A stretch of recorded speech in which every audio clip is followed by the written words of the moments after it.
تیسری اور آخری بات، روزانہ کم از کم نبی علیہ الصلوۃ والسلام کا حق ہے، ان کا حق ہے کم از کم 500 مرتبہ درود شریف کا اہتمام کرو، اور ہو سکے 1000 بار کرو، اور ہو سکے 2000 کرو۔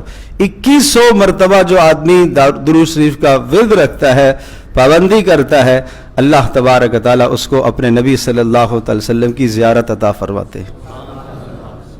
یہ بہت مجرب عمل آپ کو بتا رہا ہوں، 2100 مرتبہ یومیہ جو اس کا اہتمام کرتا ہے، یہ چلتے پھرتے اٹھتے بیٹھتے، یہ وہ مقدس عبادت ہے درود شریف جو کسی بھی صورت میں رد نہیں ہوتی۔ بہت ساری دعائیں اللہ قبول کرتا ہے، نہیں کرتا، رد ہو جاتی ہیں، درود شریف رد نہیں ہوتا۔ وہ دعا رد نہیں ہوتی جس کے اول و آخر میں درود شریف ہو، وہ دعا رد کبھی بھی نہیں ہوتی۔